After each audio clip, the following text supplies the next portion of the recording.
سریال روز شغال قسمت اولش انقدر خوب بود، یک اکشن پرهیجان رو نوید میداد که وقتی پایان قسمت دوم شمم بهم گفت این سریال خوب نیست، گفتم کسی که اون سکانس به اون قوی رو ساخته، اون قسمت رو انقدر با ریتم درست ساخته، احتمالاً باز هم چیزی تو چنته داره، اما نه، خبری نبود. توی این ویدئو میخوام در مورد سریال روز شغال، نقاط قوتش و نقاط ضعفش صحبت کنم.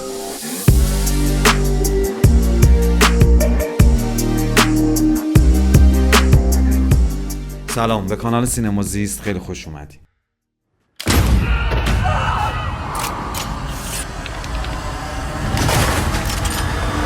یه سوال خیلی مهم که به نظرم این سریال توی قسمت اکشن ضعیف عمل میکنه، علیرغم قسمت اول فوق‌العاده‌ای که داره یه حرفه‌ای رو به ما نشون میده، اینه که چرا شغال از همون اول برای کشتن اولداگ، همون کسی که پلتفرم ریور رو میخواد ران بکنه، چرا از همون اول نمیره تو جزیره اون رو بکشه؟ همون کاری که آخر فیلم کرد، هم فرصت بیشتری داره، هم خیلی راحت تر بود. با یه قایقی رفت نزدیکی جزیره و یه اسلحه‌ای رو زد، طرف رو کشت. سریال روز شغال به نظر من خیلی سطحی از آب در اومد. یک اکشنه که سعی کرده یک لحظات درامی هم بسازه و این درام کار که نمیکنه هیچ، به خاطر اینکه شخصیت پردازی عمیق صورت نگرفته، باعث میشه ریتم اکشن هم بیفته و ما مدام خسته بشیم از این شخصیت هایی که بک‌گراندی ندارن و کاری نمیکنن، دغدغه‌هاشون دغدغه‌های کلیشه‌ای و سطحیه. یک مأمور امنیتی که درگیر مسائل خانوادگیشه و یک قاتل موزبگیر حرفه‌ای که اون هم همینطور درگیر مسائل حرفه‌ایه. سریال یکم سعی کرده اون تقابلی که فیلم شاهکار هیت یا مخمسه برساخته رو دوباره تکرار بکنه، ولی توی این کار اصلا موفق نیست. خیلی کوتاه میخوام این سریال رو مقایسه بکنم با هیت، بعد بریم سراغ خود سریال و نقاط قوت و ضعفش. توی فیلم مخمسه هم یک رابطه متقابلی شکل میگیره بین نیل و وینسنت که اولی رو دنیرو بازی میکنه، بعدی رو آلپاچینو.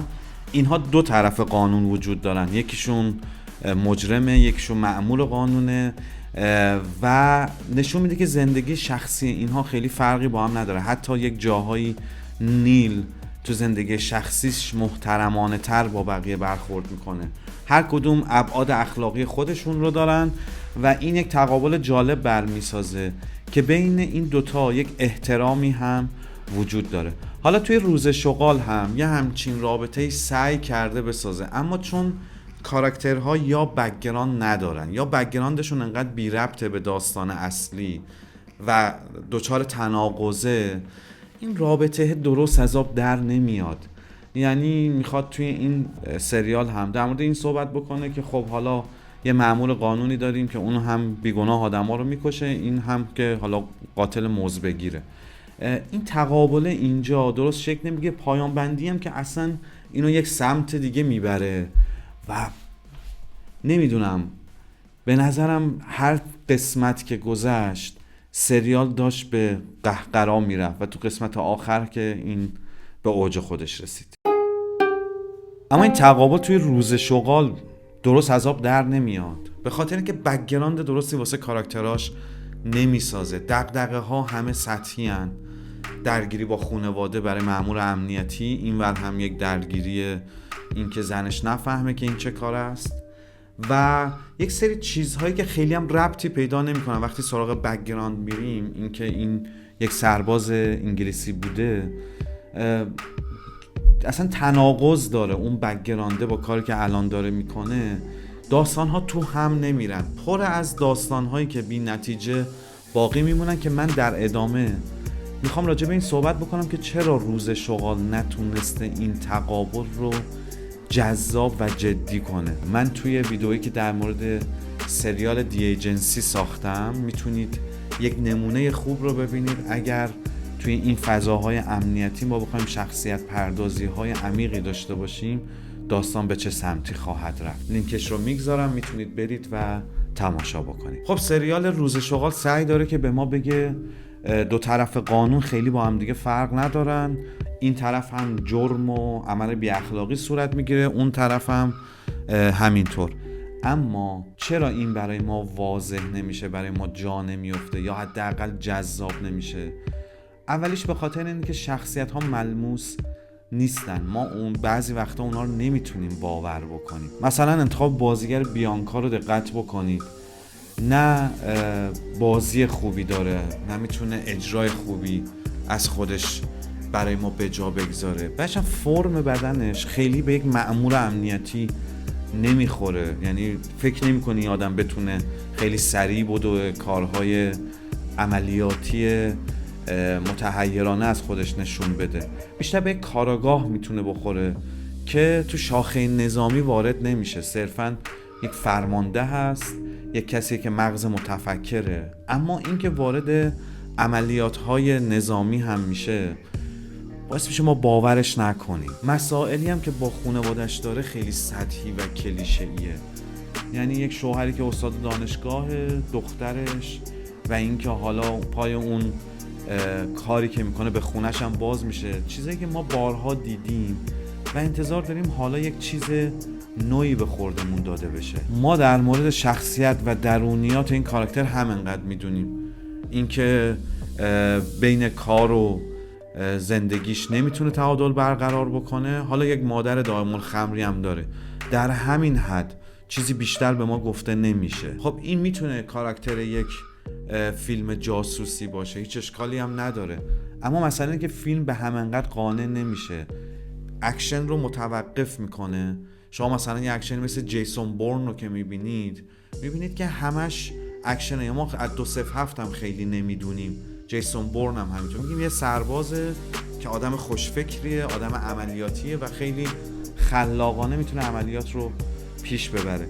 اما اینجا سریال سعی داره وارد درام هم بشه، یعنی یک بخش‌هایی داشته باشه که ما رابطه شخصی این کاراکترها رو هم ببینیم که خب توی این قضیه چون به شدت ضعف داره باعث میشه که ریتم اکشن هم بیفته و یک جاهای ما بعضی از قسمت‌ها بگیم خب چه کار داری میکنی؟ Who's the target? My clients need to know if you think it's possible. It'll cost.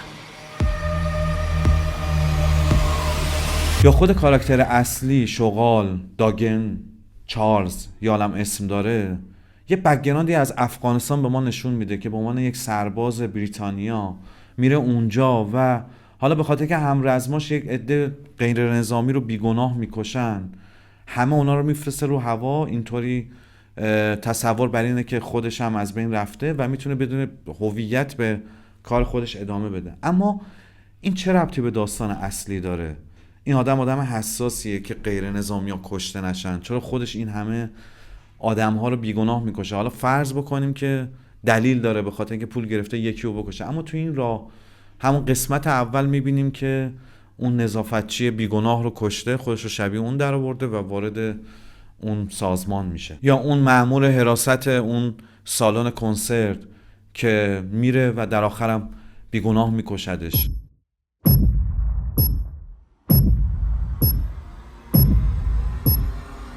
There's only so much I can do to protect you. I will find him and I will kill him myself. One man is not worth all this loss. I like to win. So do I.